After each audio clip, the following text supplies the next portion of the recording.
sur le thème la délivrance d'Israël, la délivrance des nations et évidemment la délivrance de chacun des personnes. On ne peut pas délivrer évidemment un peuple, on ne peut pas délivrer des nations si évidemment on ne délivre pas les gens. C'est impossible.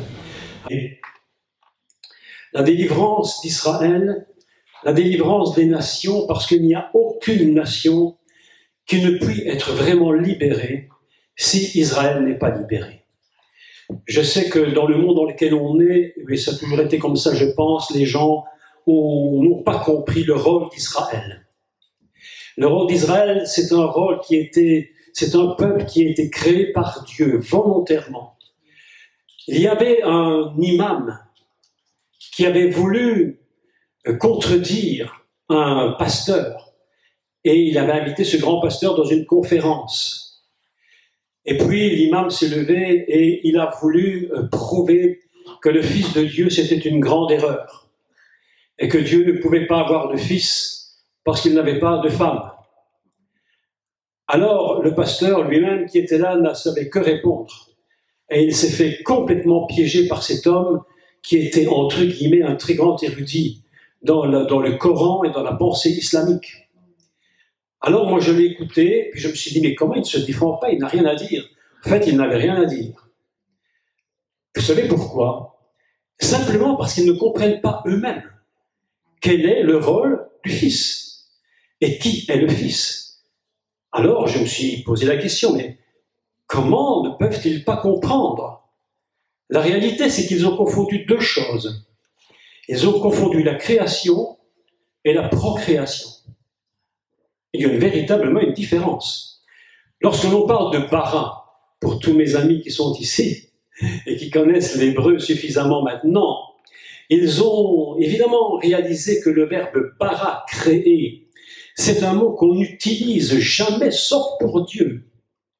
Alors que Yeledot, par exemple, ce mot va venir d'une racine hébraïque qui lui signifie engendrer, procréer.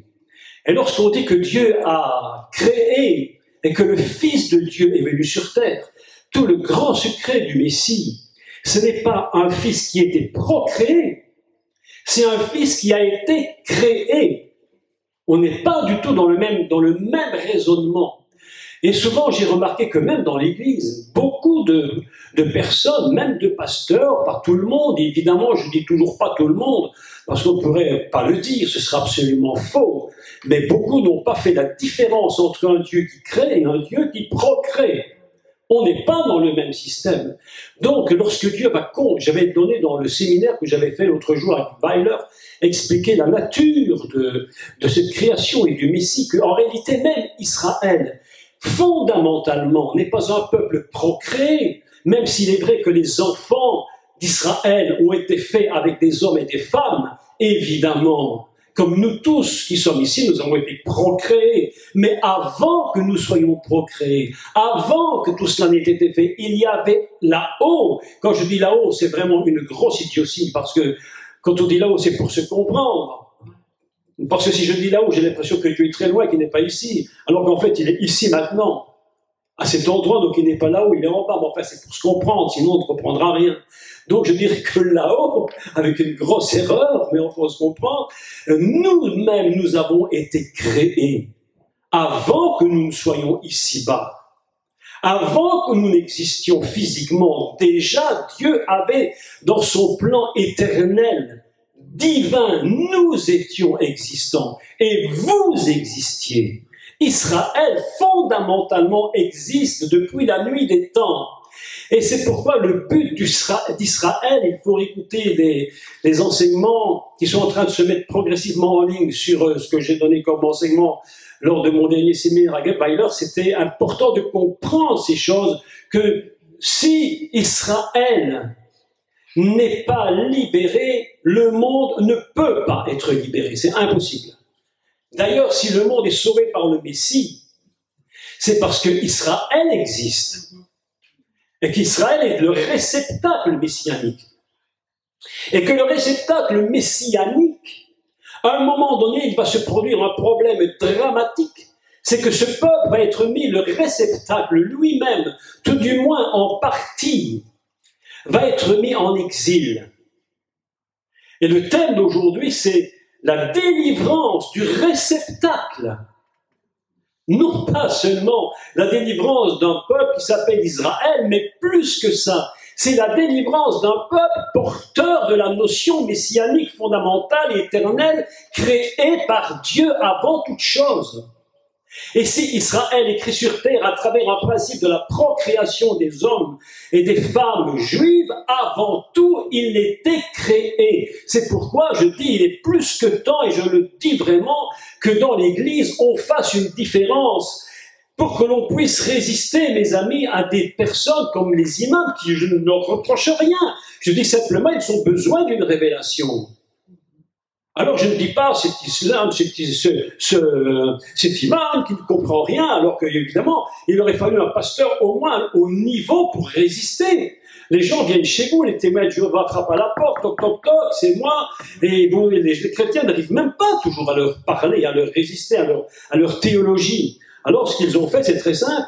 Plutôt que d'essayer de leur parler du Seigneur, ils leur claquent la porte au nez. Mes amis, le manque de connaissance tue l'Église. La parole de Dieu nous dit que le peuple meurt faute de connaissance, pas faute de bâtiments. Les bâtiments, il y en a, en veux-tu, en voilà. Mais quand il manque de connaissance dans l'Église, même le bâtiment disparaît. Et chez nous, près de chez nous, on vend une église, une grande église catholique, tenez-vous bien, pour 1 euro symbolique. Parce que plus personne n'y va dans cette église. Parce que le manque de connaissances va produire des fausses doctrines, les gens ne retrouvant pas Dieu à l'intérieur de ce bâtiment, ne retrouvant pas la présence de Dieu, ne veulent même plus de cette église.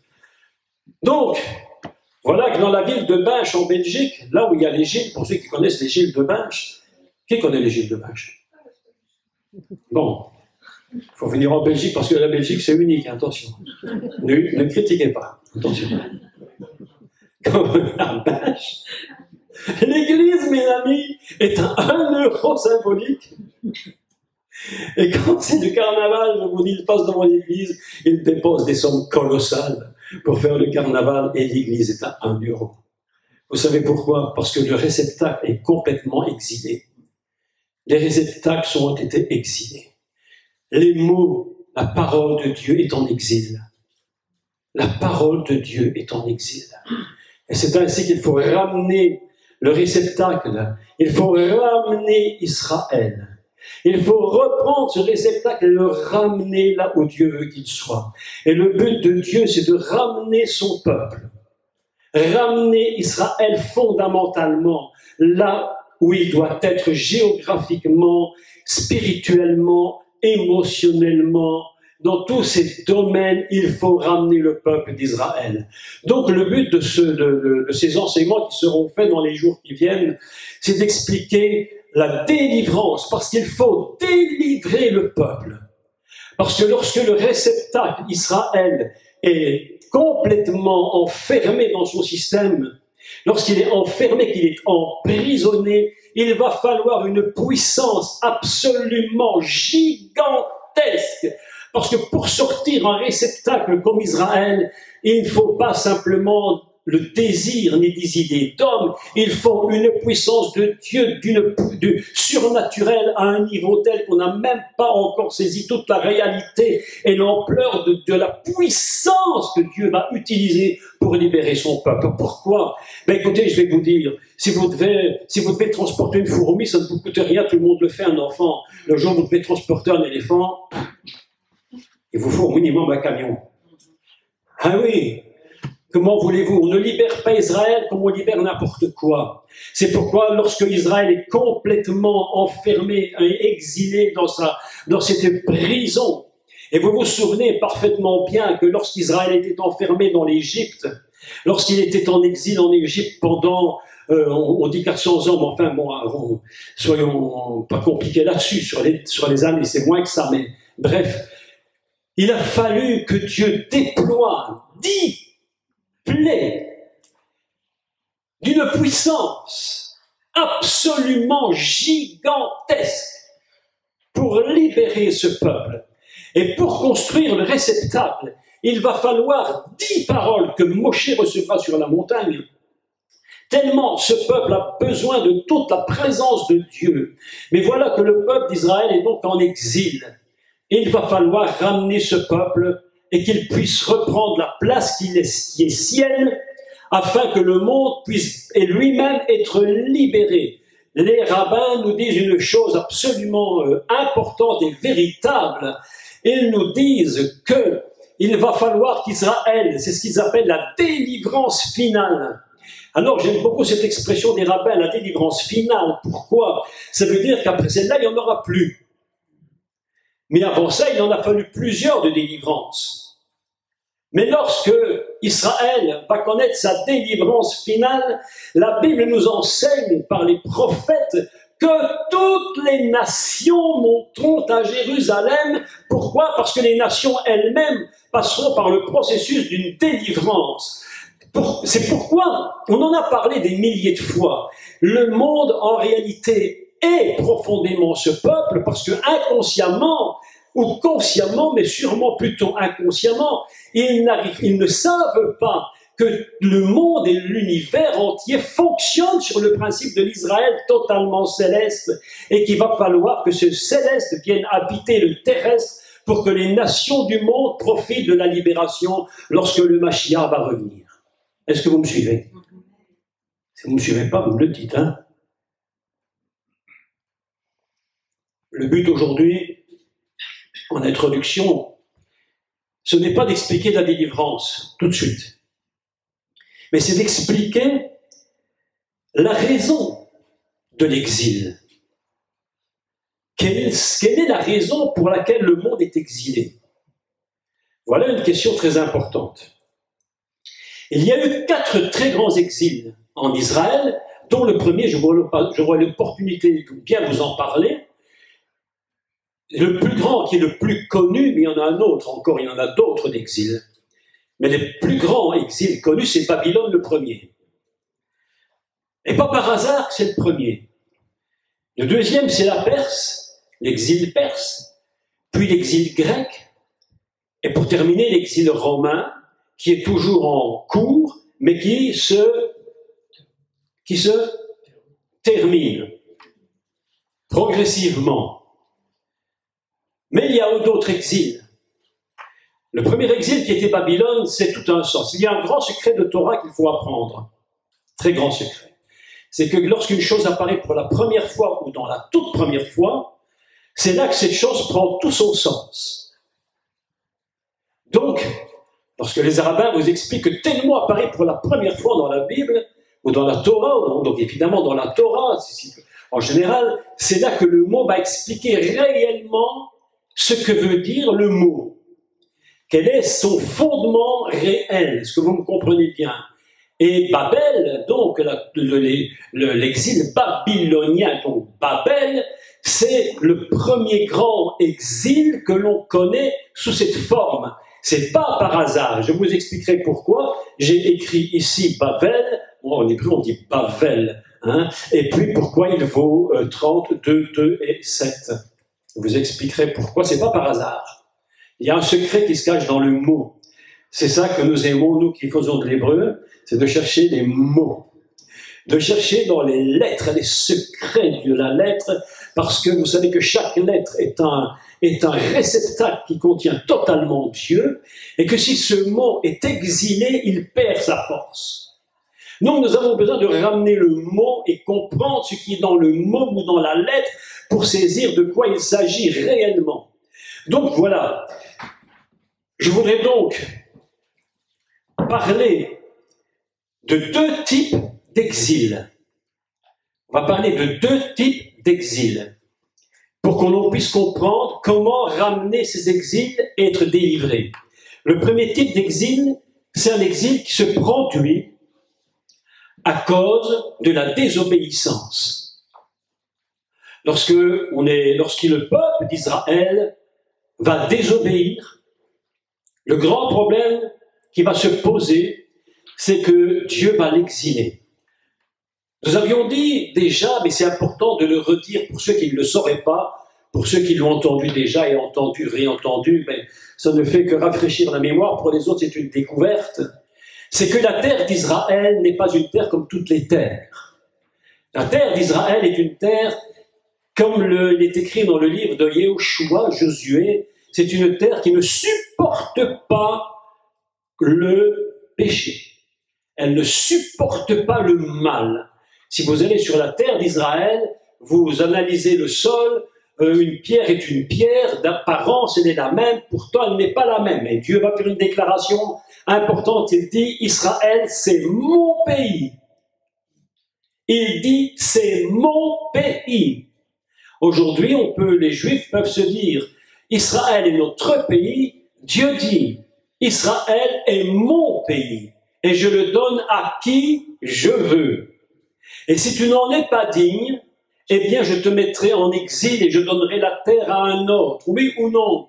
Est-ce que c'est écrit oui ou non? Bien sûr. C'est-à-dire qu'Israël va tomber dans la désobéissance.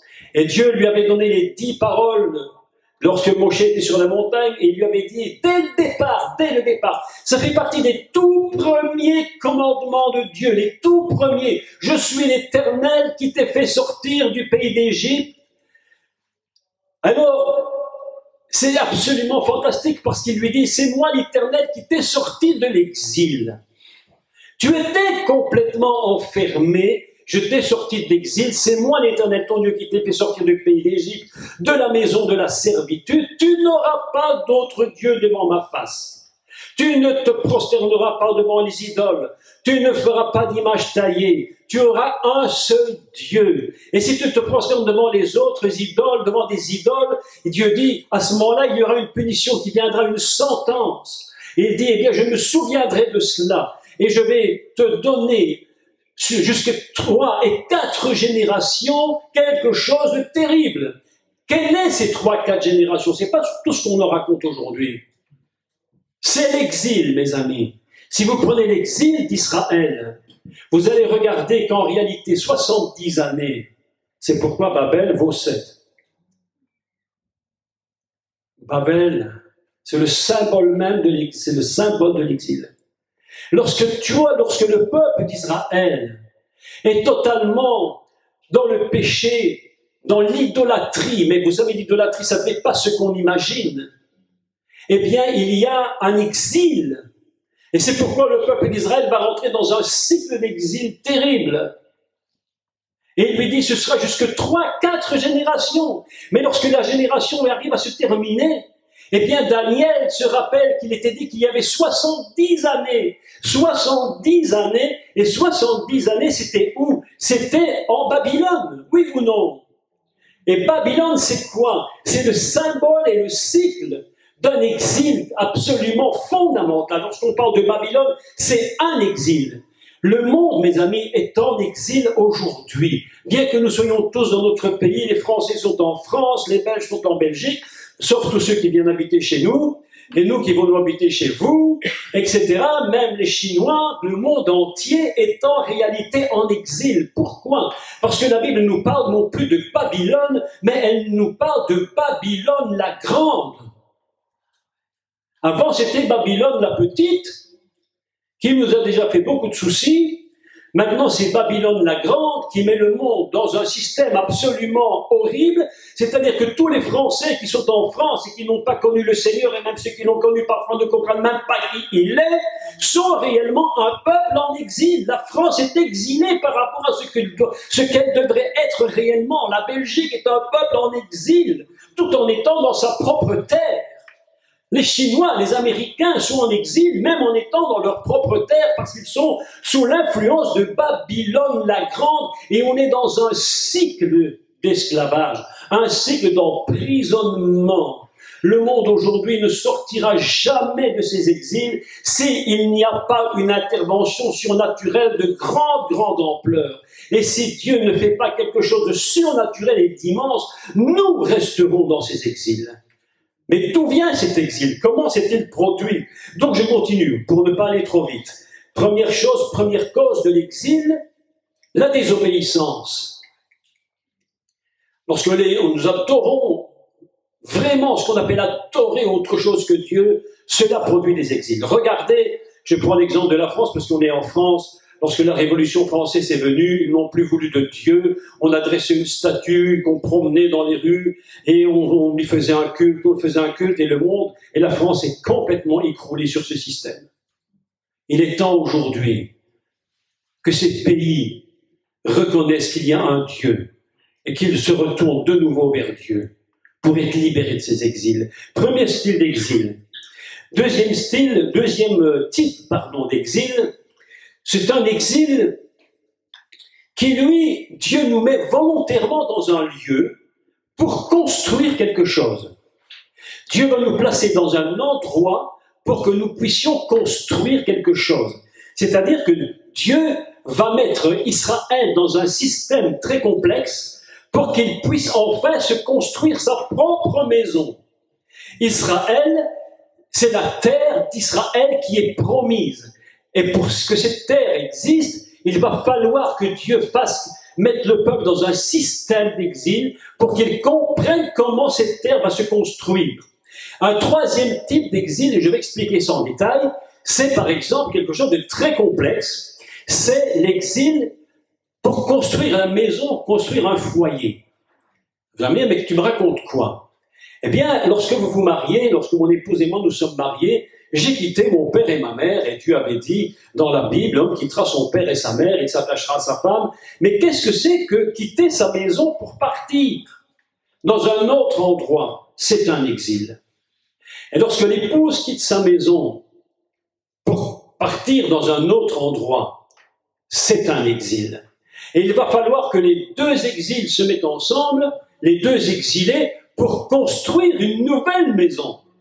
C'est la raison pour laquelle vous voyez que le mot Babel, en réalité, il est très intéressant dans son écriture hébraïque, parce que nous avons deux bêtes, et nous avons un lamed. Bête, baït signifie une maison. Le deuxième, bête, signifie une maison. Le dernier s'appelle lamed, apprendre. Nous avons une structure hébraïque fort intéressante puisque nous avons bête vaut 2, lamed 30, 34 qui nous donne le chiffre 7. Et 7, c'est le cycle de Babylone. 70 ans d'exil en Babylone. Lorsque Dieu dit, moi je m'ajoute et c'est moi qui produis, 7 fois la valeur divine 10 nous forme 70. Ainsi, nous avons une structure de Babylone qui est une structure où il va falloir comprendre quelque chose. Lorsque deux maisons se mettent ensemble, eh bien lorsque les deux maisons vont s'unir ensemble dans un couple, les deux exils vont se mettre ensemble, qu'est-ce qui se produit dans un couple? Eh bien nous sommes obligés d'apprendre. Nous sommes obligés d'étudier. Si je prends ce bête-ci, disons que c'est moi, celui-ci c'est mon épouse, nous devons quand même bien comprendre que lorsque nous nous unissons, eh bien, nous sommes obligés d'apprendre. Qui peut dire ici dans un couple qu'il n'a jamais dû apprendre à vivre en couple? Comment c'est difficile? Le mari trouve toujours que la femme est compliquée, et l'épouse trouve toujours que le mari est très compliqué, même si c'est pas vrai, mais enfin bon. Mais c'est très compliqué. Lorsque les exils se mettent ensemble, c'est très très compliqué. Nous avons des exils qui sont très difficiles. Pourquoi? Parce que nous venons des lieux différents. Nous venons des éducations différentes. Mon épouse vient d'une famille qui est antillaise, avec une éducation catholique fondamentalement. Elle a appris certaines valeurs de vie que nous pouvons respecter, évidemment, et qui ont fait d'elle ce qu'elle est. Moi, je viens d'un autre type, je suis un bon Belge, mange des frites, mange beefsteak et les moules. C'est un type d'éducation. J'ai été élevé dans une famille chrétienne type évangélique, dans un pays avec une culture particulière, Et j'ai décidé un jour de quitter tout cela, ma famille, j'ai tout quitté, pour venir avec mon épouse. Nos deux maisons se sont unies. Et en unissant les deux bêtes, nous avons formé une unité, une nouvelle maison. Nous sommes superposés. Et là, nous avons appris, pendant maintenant bientôt 24 années, comment c'est pas facile de faire un couple. Est-ce que c'est vrai ou non? Qui peut dire ici tous les couples c'est facile? Si tous les exils des couples étaient si simples, mais il n'y aurait plus de divorce. Et nous constatons qu'en fait les exils sont très compliqués. Donc lorsque nous quittons notre maison, nous nous unissons avec une autre maison, nous nous mettons ensemble. Là commence réellement l'étude. C'est pourquoi lorsqu'Israël est en exil, en réalité il se trouve deux maisons absolument terribles. Il se retrouve en Babylone dans une culture idolâtre. Mais vous imaginez que Dieu, est-ce que vous vous rendez compte que Dieu a fait repartir la nation de Juda, le lieu où même Abraham lui-même était sorti?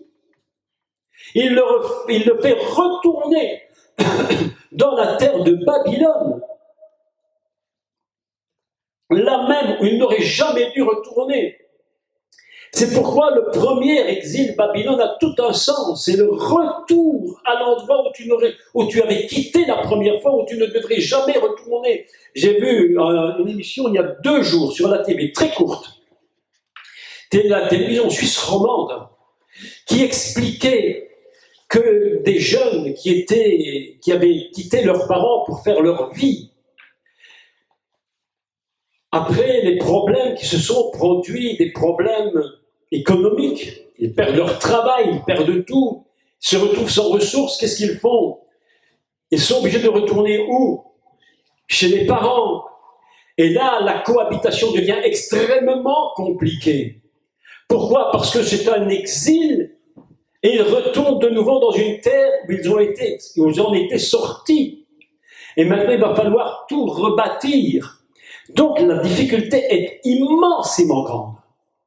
Lorsqu'Israël se retrouve en Babylone, en réalité, il se trouve 2 maisons.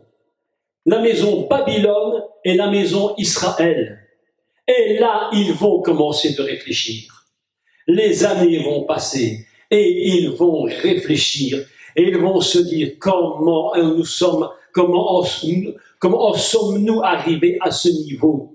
Comment est-ce possible que nous en arrivions là? Et il y a ce texte, je crois que c'est dans le psaume 126, lorsqu'il dit « Quand l'Éternel ramena les captifs de Sion, nous étions comme ceux qui font un rêve. » Oh là! Ça, c'est un texte extraordinaire.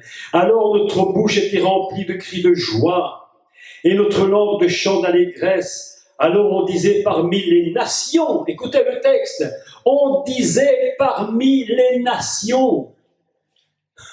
Pas seulement en Israël, pas seulement les Juifs qui étaient partis, les nations ensemble disaient, l'Éternel a fait pour nous, pour eux, de grandes choses. Mes amis, il y a des exils dans lesquels nous devons partir, aussi longtemps que nous n'aurons pas compris, aussi longtemps que la nation d'Israël, aussi longtemps que nos nations ne comprendront pas la nécessité de quitter nos exils, eh bien nous allons rester dans des situations où nous n'allons jamais en sortir. Nous n'aurons que des rêves. Nous n'aurons que des rêves. Mes amis, je le dis dans mon livre, un rêve n'est jamais qu'un rêve, il ne sert qu'à une chose, à te faire rêver. Mais un rêve qui ne s'accomplit pas devient rapidement un cauchemar. Et lorsque tu veux réaliser un rêve, alors que tu es toujours en exil, écoutez-moi ce que je dis. Lorsque tu fais un rêve et que tu es en exil, dans ta propre vie, ton rêve est un cauchemar. Tu te réveilles en espérant, mais comme la chose ne vient jamais et qu'elle ne peut jamais arriver, parce que tu es complètement en exil, tu es complètement déprimé. Je voyais des gens complètement déprimés, mes amis. Des chrétiens absolument déprimés parce qu'ils ont des rêves, mais ce n'est que des rêves. Et le rêve, lorsque tu te réveilles, eh bien, c'est insupportable, parce que ton rêve ne t'amène à rien. La parole, on nous cite souvent dans l'Église le texte. Dieu a fait sur nous des projets de bonheur et non de malheur. Ok, d'accord, mais ce n'est que des projets. Hein.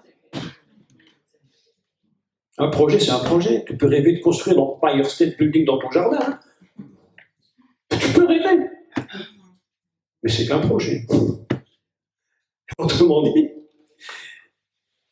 pour que nos projets se réalisent, je vais te dire une vérité, une grande vérité. Il faut sortir de ton exil. Aussi longtemps que tu seras en exil, aussi longtemps que ton âme sera en exil, aussi longtemps que ton esprit sera exilé, aussi longtemps que tes sentiments seront exilés, aussi longtemps que tes émotions seront exilées, tu ne pourras jamais réaliser le projet que Dieu a fait sur ta vie. Les chrétiens pleurent, ils demandent la délivrance. Délivrez-moi, délivrez-moi. Tu veux que je te délivre de quoi? Tu viens me demander des impositions à longueur d'année? La parole te le dit. L'imposition des mains ne fait pas tout, mes amis. Ce que tu as besoin de comprendre, c'est où tu te trouves et où tu en es aujourd'hui. Il y a des exils où Dieu te met volontairement. Il y a des exils où tu te mets toi-même volontairement. Parce que tu as fait de mauvais choix. Et les mauvais choix t'enferment dans des prisons. Et tu te trouves dans des exils insupportables à cause de tes mauvais choix. Et puis tu viens, tu te plains, tu dis libère-moi. Je te dis non, je ne peux rien faire pour toi. Quitte d'abord le mauvais choix que tu as fait. Et maintenant demande toute la puissance de Dieu pour qu'il te sorte de ton exil. Sinon tu y resteras dans ton exil. Pourquoi Israël a-t-il été en exil? Pourquoi est-il parti dans le premier exil de Babel? Pourquoi était-ce Babel? Pour nous faire comprendre que c'est un cycle. C'est pourquoi le mot de Babel a un sens dans sa structure numérique et dans les lettres hébraïques absolument inimaginable. Un exil, c'est toujours deux maisons. Tu ne sais pas faire un exil tout seul, ça n'existe pas. Lorsque tu fais un exil, il y a deux maisons qui s'ajoutent. Et là, Dieu te dit, maintenant que j'ai mis tes deux maisons, il faut que tu commences à apprendre le pourquoi des choses. Nous étions en train de rêver lorsque nous sommes revenus. Oh là là, quel texte. Non, je vous dis, ça c'est formidable. Non, il y a des textes. Moi, j'aimerais que vous soyez comme moi admiratifs. Est-ce que vous êtes admiratifs de la parole de Dieu? Levez-moi un peu la main si vous êtes admiratif. Hein. Tu aimes ça, Patrick, tu aimes ça. Hein. Ah, Patrick, il aime la Bible. Parce que quand je fais les cours en ligne qui chatent, je dis, mais connais tant de choses. Oh là là là là. Je me sens là, vraiment. Ah, je me dis, mon Dieu, et Thierry, la même chose, il chatte beaucoup. Il m'écrit, je dis, mon Dieu, il connaît tant de choses. Non, mais c'est vrai, mes amis. Mes amis, deux maisons. Alors on disait parmi les nations, l'Éternel a fait pour eux de grandes choses. Quand est-ce qu'on a dit cela d'Israël? Lorsqu'ils sont sortis de l'exil. Tant qu'ils y sont, on ne dit rien, on dit quelle catastrophe. Moi, mes amis, je vous dis, je ne veux pas vivre en exil. Le seul endroit où je puis être et où je peux grandir, le seul endroit, c'est l'Éden.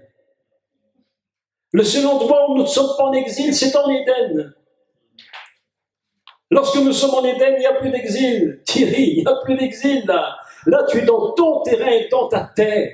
La catastrophe, c'est aussi traduit par Shoah. Bien sûr, la Shoah, c'est la catastrophe. C'est un exil dramatique et catastrophique. Mais Dieu leur apprend qu'il y a deux types de réactions par rapport à la Shoah. Deux types de réactions. Une qui s'appelle Corrie Booth, non, qui s'appelle, comment s'appelle cette dame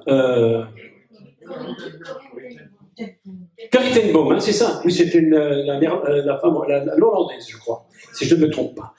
Et puis il y a un autre type d'exil, de même personne dans le même exil, et j'en ai connu un dont je parle dans mon livre. D'ailleurs, dans mon livre, j'en parle lorsque je parle de ce monsieur qui se moquait de moi en me disant « Allez fermer les portes du tabernacle » en me parlant des toilettes. Ah non, mais attendez, je vous dis la vérité. C'est un monsieur qui était mon professeur, il était revenu des camps de Dachau ou de Buchenwald. Et ce monsieur, aujourd'hui, je peux le dire parce qu'il est mort, puis je ne sais pas son nom d'ailleurs, hein, mais ce monsieur est revenu de Buchenwald. Et quand on l'a ramené, après avoir vu tout ce qu'il a vu, il a dit, mais Dieu, on n'en veut plus parce qu'il n'existe pas. S'il existait, il ne se serait pas passé ceci. Alors quand il me voyait, il savait que nous étions chrétiens, mon père, ma mère et nous. Alors il m'appelait, il me disait, Conan, venez ici, venez un peu ici. Et il dit, voyez là-bas, les toilettes. Hein. C'était les toilettes qu'on faisait il y a 50 ans, c'était infect. C'était une infection probable. Aujourd'hui, on fait ça à l'école, on ferme l'école. Aujourd'hui, c'est là qu'on allait faire pipi. Voilà, on n'avait pas le choix, c'était comme ça. Et il disait, Conan, venez ici, venez ici. Et de rage de ce qu'il avait connu dans cet exil terrifiant, il a dit, Conan, allez fermer les portes des tabernacles. Imaginez ça. Corrie ten Boom, elle était dans le même système. Et qu'est-ce qu'elle a vu dans son exil? Elle a vu Dieu. Il y a deux types de façons de voir un exil. Soit tu te dis, Seigneur, je me tourne vers toi, tu vas me libérer. Soit je reste dans mon exil, je t'accuse, toi, et je finis en catastrophe. Et ça s'appelle Shoah, le drame, la catastrophe. Ainsi, nous avons donc des exils spirituels. Parlons un peu maintenant de quelque chose de très très important au niveau de l'exil. Lorsque nous parlons, je vous ai parlé maintenant on pourrait parler des heures, mais on n'en peut finir, ça pourrait durer jusque demain, on n'aura même pas fini, mais il faut bien passer un peu. Et nous allons parler du tout premier exil, qui n'est pas l'exil babylonien, pas du tout. L'exil babylonien n'est qu'une résurgence, j'allais dire une branche, qui va sortir d'un immense arbre qui s'appelle l'exil fondamental. Mais des exils fondamentaux, il y en a eu plusieurs. Déjà, un exil fondamental qui est absolument inimaginable, c'est celui du Mashiach qui descend du ciel, qui vient sur la terre. Et c'est un exil que Dieu a voulu. Il a dit, je vais te mettre sur la terre. Et là, sur la terre, tu vas faire ce que je te dis. Alors, c'est un exil absolument incroyable parce que c'est l'exil le plus fabuleux qui ait jamais existé. Le Mashiach, je raconte l'histoire, bon, c'est un petit récit, je raconte ça comme ça, mais c'est pas du tout vrai ce que je dis, mais c'est même pas vrai dans l'approche, mais en fait, c'est pour comprendre. Quand le père dit au fils, mais ouais, c'est toute une aventure. Il dit au fils, c'est moi, tu vas aller sur terre. Et le fils dit, moi, sortir d'ici pour aller sur la terre en exil. Il dit, moi, si tu veux, j'y vais. Et voilà qu'il arrive sur terre. Il dit, mais il faut que je sorte mon peuple de cet exil. Alors, il y a tout un enseignement extraordinaire sur l'exil du Messie qui vient du ciel sur la terre. Mais voilà, mais ça c'est encore plus tard, bien que ce soit éternel, mais l'histoire nous raconte ça plus tard. Avant tout ça, il y a encore un autre exil qui lui est encore absolument l'exil fondamental, c'est-à-dire l'arbre qui cache la forêt. L'arbre qui cache la forêt. Et quand je... Comment?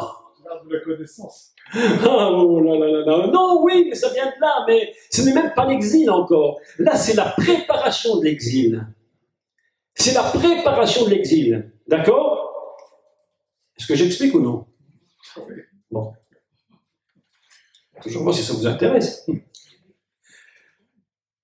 Dieu crée Adam, et puis il ne mange pas au-dessus de tout, parce que autrement c'est trop long, c'est pas le but. Et puis il sépare, il fait une première séparation. Écoutez bien. Première séparation. Deux maisons se créent. Ish, Isha.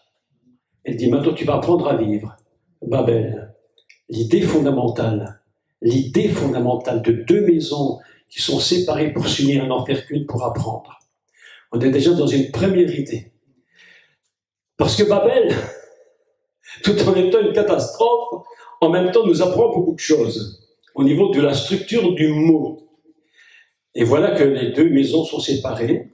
Mais lorsque les deux maisons sont séparées, lorsqu'il y a une maison qui ne veut plus fonctionner avec l'autre maison, ou qu'une maison prend pouvoir sur l'autre, inversement une des deux, c'est-à-dire Ish prend pouvoir sur Isha ou Isha sur Ish, un grand problème se produit, c'est que va intervenir un personnage tout à fait désagréable, mais absolument utile, il s'appelle le Nachash, c'est-à-dire le serpent. Et voilà que le Nachash intervient, il va voir Madame Isha, parce qu'elle ne porte pas de prénom en fait. Les gens croient qu'elle s'appelle Ève, mais elle ne s'est jamais appelée Ève. Ish s'appelle pas son prénom, c'est sa nature, sa fonction. Isha, c'est sa nature, sa fonction. Alors l'autre jour, je disais une chose absolument, pour les chrétiens, mais c'est horriblement choquant. Même pour les théologiens, c'est choquant. Mais c'est-à-dire, ça ébranle les bases des églises. Je dis, mais Ève n'a jamais été en Éden. Vous ne trouvez nulle part Ève en Éden. Mais tu me réponds quoi, Adam et Ève? Je dis, mais non, Adam et Ève n'étaient pas en Éden. Adam, il était où? Adam, il n'était pas en Éden. Il était où? Qu'est-ce qui était en Éden? C'était Isha. Ish et Isha. Ève est venue plus tard, c'est une autre fonction. Ce n'est plus la même fonction que Isha, c'est la fonction de Chava. On n'est plus dans le même temps, on n'est plus dans le même lieu, on n'est plus dans les mêmes choses. Est-ce que vous me suivez? Mais évidemment, quand tu dis à chrétien, et Adam et Ève n'ont jamais été dans le jardin d'Éden, évidemment, les gens vont piquer une crise de colère. Qui n'a pas compris? Levez la main bien haut. Mais voilà. Je dis que si vous lisez bien le texte de votre Torah, vous allez voir qu'avant qu'il soit chassé, ben c'était Isha. C'est après qu'on a appelé la femme Chava, Ève. Avant, elle ne s'appelait pas Ève. C'était Isha. Ah bon? Alors là, je vous dis, là, les pasteurs piquent une crise de nerfs. Français, c'est... Comment? Français, c'est quoi? En France, Pardon, excusez-moi. Ish, c'est la femme. Isha, c'est la femme. Ish, c'est l'homme. D'accord? J'aurais dit pour madame. Ish, c'est monsieur. Le mari. Littéralement, le mari. Isha, c'est épouse. C'est bien juste, hein? Si on va aller à une université hébraïque, on va vous dire Ish, c'est le mari. Isha, l'épouse. Chava, Ève, c'est la vie. J'avais un professeur de religion, il s'appelait Monsieur Adam. Et puis elle avait une autre, elle s'appelait Madame Ève. C'est son prénom, oui. Pourquoi est-ce comme ça? Parce que dans la tête des gens, ces choses-là, ce sont des prénoms. Dans la Torah, ce n'est pas des prénoms, ce sont des fonctions. On n'est pas dans le même système. Donc voilà que le serpent, revenons à nos moutons pour parler des animaux, voilà que le serpent s'approche et va voir Madame, va voir Isha, Madame, l'épouse. Deux maisons, mais une maison va prendre pouvoir sur l'autre maison, oui ou non? Babel. Au moment où la maison Isha, épouse, prend pouvoir sur la maison Ish. C'est incroyable cette histoire. Je ne pense pas que vous ayez jamais pensé une chose pareille, c'est incroyable. Où la maison, le deuxième bête, prend pouvoir sur le premier, les deux maisons sont en conflit. Qu'est-ce qui se produit? La confusion. La confusion. Est-ce que vous me suivez? Est-ce que vous ne me suivez pas? Je recommence, parce qu'il faut quand même bien l'expliquer. Le principe du premier exil. Donc nous avons Isha dans le jardin d'Éden, d'accord? Ils sont dans le jardin. Dans ce jardin, il y a deux personnes, madame et monsieur, l'époux et l'épouse. Chacun, c'est comme deux maisons bâties. Elles se mettent ensemble. Et à ce moment-là, elles doivent apprendre à vivre ensemble. Mais lorsque un prend pouvoir sur l'autre, là commence la catastrophe. Tu me suis? Voilà. Le serpent vient et il va commencer à ruser. Lorsque la maison de Isha prend pouvoir sur la maison de Ish, que se produit-il? Babel. La confusion. Premier grand exil, la confusion. Ça se passe en Éden. Mais lorsque dans le jardin d'Éden, il y a de la confusion, il est impossible de rester en Éden. L'Éden ne peut pas être un lieu où règne la confusion. L'Éden est un lieu qui doit régner l'union et la compréhension. Comme dit, l'unité. Le lieu unique, Echad, le lieu un, où toute l'espérance existe. Nous, ensemble, nous devons toujours nous tenir dans l'union. Une maison ne peut jamais dominer sur une autre maison. Ce qui est d'ailleurs extraordinaire, mais extraordinaire, c'est que même dans le langage le plus, entre guillemets, non thoraïque, eh bien, lorsqu'on parle de certaines familles, on parle des maisons.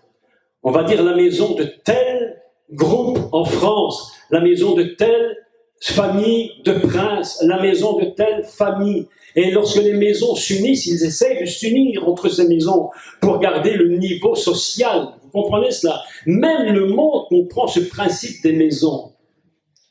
Donc nous sommes dans un système absolument incroyable. Mais voilà que Dieu, à un moment donné, se dit, mais ça ne peut pas continuer. Je ne peux pas les garder. Et nous allons lire ensemble un texte dans Genèse, Bereshit, au chapitre 3. Au chapitre 3. Ceux qui ont leur Bible prennent leur Bible, ceux qui ont leur Torah, il y en a qui ont la Torah prennent la Torah. C'est pas trop compliqué? Est-ce que c'est pas trop compliqué? D'accord. Ça va? Vous me suivez quand même un peu? Oui, ça va. Moi, il faut quand même, on va dépasser un peu le niveau quand même. Hein. On va dépasser un peu pour essayer d'aller plus haut, d'accord? Pour comprendre. Hein. Mais s'il y a un problème, vous levez la main et puis vous essayez de réexpliquer, d'accord? Merci. Vous n'avez pas de souci, hein, on fait comme ça. Hein. On est ici pour apprendre, on n'est pas là pour faire un monologue. Hein. Ok. Alors, on va lire. Chapitre 3, verset 22. L'Éternel Dieu dit, je fais remarquer qu'on parle ici de l'Éternel Dieu, Adonai Elohim, c'est-à-dire la fusion entre le ciel et la création. Elohim, et quand on parle de Adonai, c'est l'Éternel, c'est-à-dire ce qui est le plus élevé. Elohim, c'est le Dieu dans le sens du Créateur. Nous avons les deux unis ensemble. L'Éternel Dieu dit, voici l'homme est devenu comme l'un d'entre nous, je ne rentre pas dans tous ces détails, pour la connaissance du bien et du mal. Empêchons-le maintenant d'avancer sa main et de prendre l'arbre de la vie et d'en manger et de vivre éternellement. Et l'Éternel Dieu le chassa du jardin. Il le chasse du jardin. Vous imaginez? Il le chassa du jardin d'Éden pour qu'il cultive la terre d'où il avait été pris. C'est ainsi qu'il chassa Adam. Et il mit à l'orient du jardin d'Éden les chérubins qui agitent l'épée à double tranchant pour garder le chemin de l'arbre de la vie. Et j'explique. En français, on a traduit deux fois par il chassa. En hébreu, c'est deux mots extrêmement différents. Le premier mot se dit Vaishal Réou. Vaishal Réou signifie il le chassa ou il l'envoya. Première chose, Dieu dit, puisque tu ne peux plus rester dans cet Éden tel que tu es, eh bien, il le chasse. Tu ne peux pas rester. Donc, Vaishal Réou, il les chassa. D'accord?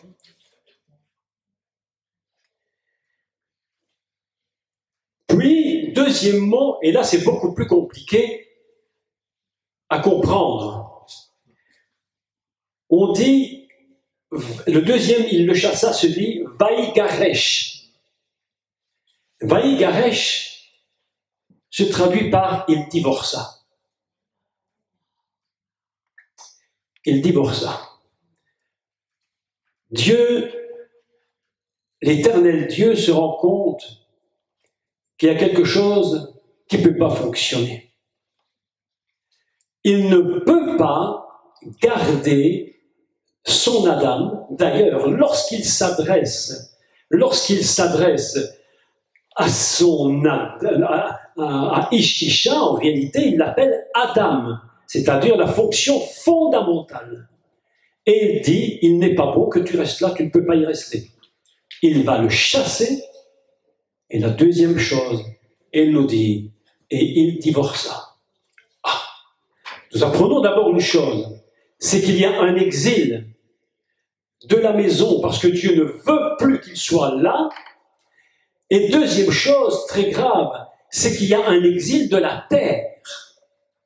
Et ils vont passer d'un lieu géographique dans un autre lieu géographique. C'est le premier exil dont nous parle la Bible, c'est l'exil, de quitter le jardin d'Éden pour se retrouver dans ce qu'on appelle les champs, c'est-à-dire la jungle, le lieu qui n'a plus rien à voir littéralement avec un jardin de bonheur et de plaisir. À cause de la désobéissance, l'homme est exilé de sa terre fondamentalement. Il ne peut plus rester en Éden parce que c'est Dieu qui l'avait pris et qui l'y avait mis. Il était que Dieu prit l'Adam et le plaça dans le jardin. Il lui dit, puisque c'est comme ça maintenant, je ne peux plus te laisser là. De peur que tu tendes la main, de peur que tu avances ta main. Et c'est exactement le même mot qui est repris ici, qu'on dit shalach.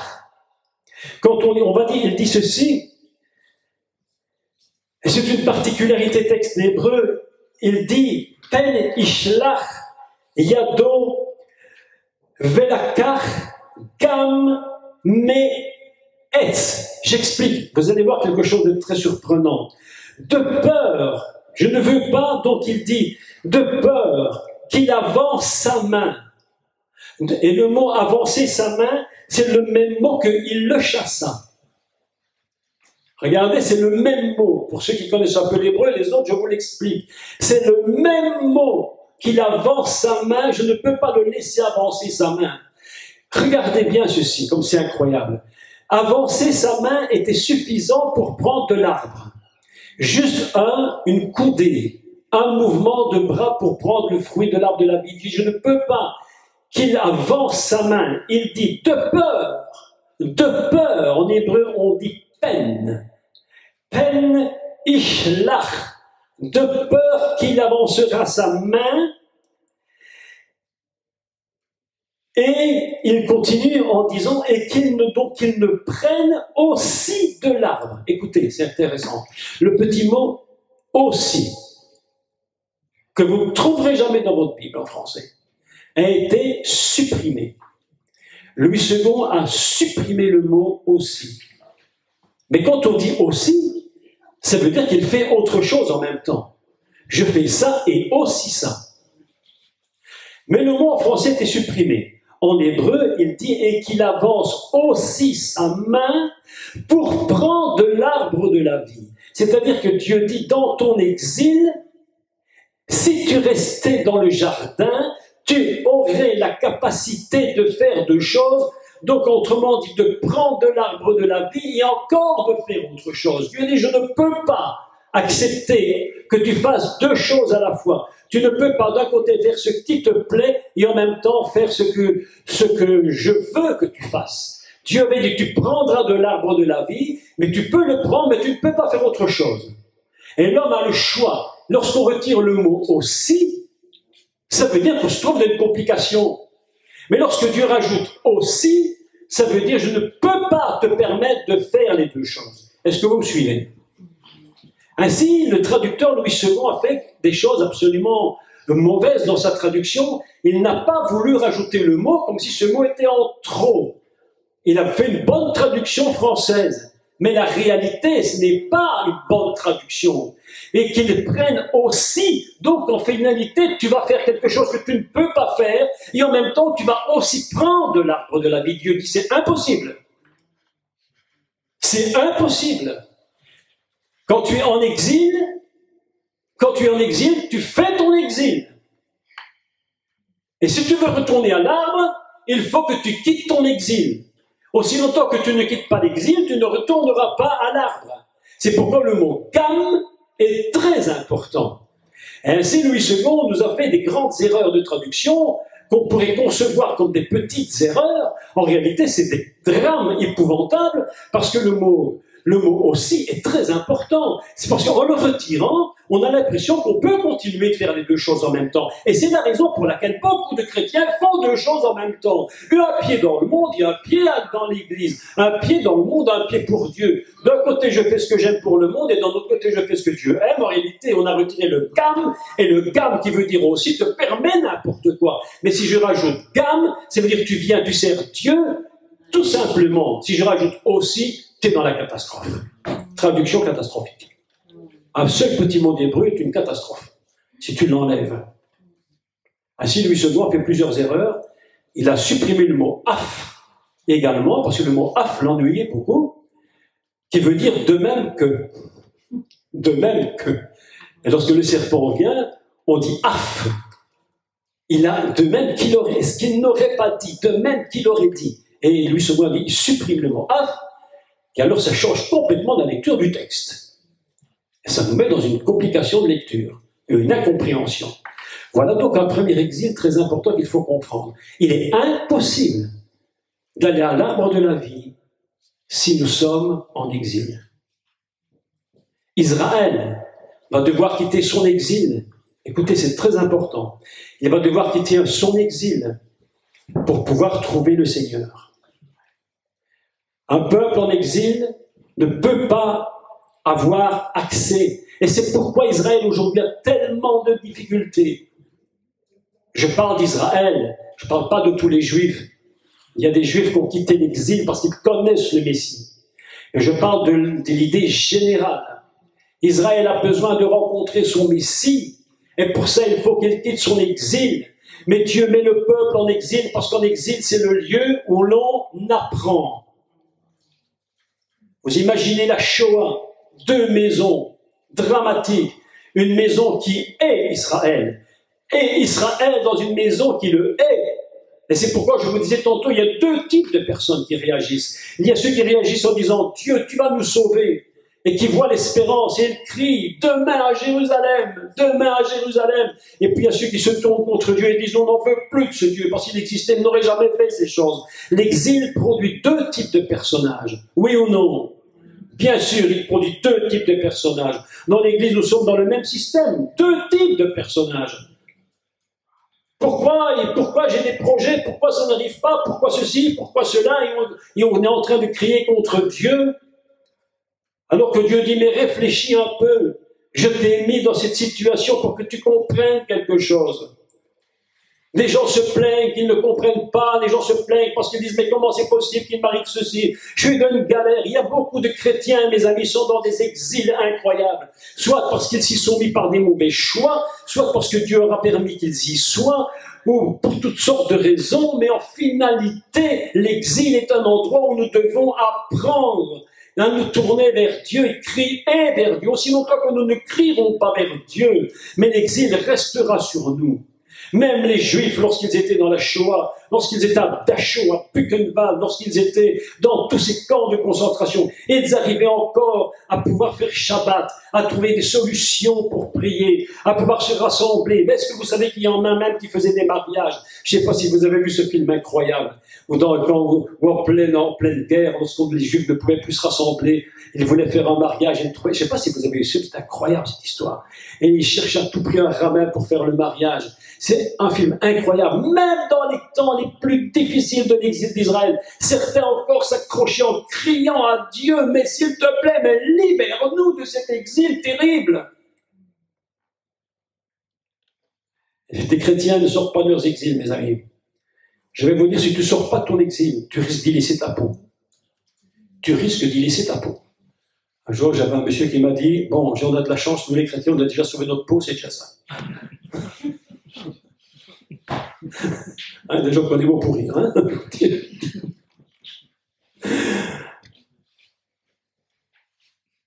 Des exils, mes amis, beaucoup de chrétiens vivent dans les exils terribles. Double maison. Un exil, c'est une double maison. Une maison d'oppression, une maison d'espérance. Une maison d'oppression, une maison d'espérance. Tu es à l'intérieur, mais tu meurs. Tu espères, mais tu meurs. Parce que tu as besoin de quitter ton exil. C'est pourquoi lorsque l'Adam a été chassé, mais tu t'imagines les mots, Vaïgaresh, Dieu divorça. Un exil, c'est un divorce. Un exil, c'est un divorce. Lorsque quelqu'un se sépare, parfois, vous savez, on est tous les couples ont passé par des moments très compliqués. On se demande parfois, est-ce qu'on pourra continuer ensemble? Est-ce qu'on va tenir le coup encore? Parce que les deux maisons sont tellement compliquées.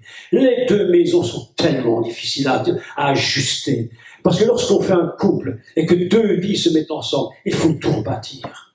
Ou plutôt tout construire. Souvent, on rigole avec mon épouse parce qu'on s'est mariés, on s'est rendu compte que nos deux maisons ne cuisinaient pas de la même manière. Elle faisait des concombres comme des feuilles de papier cigarette. Ma mère faisait des concombres comme des feuilles de palmier. On s'est dit, comment on va faire?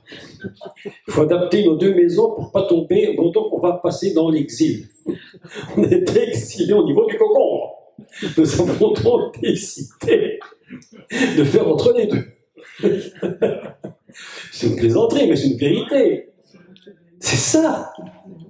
Deux maisons. Deux façons de penser.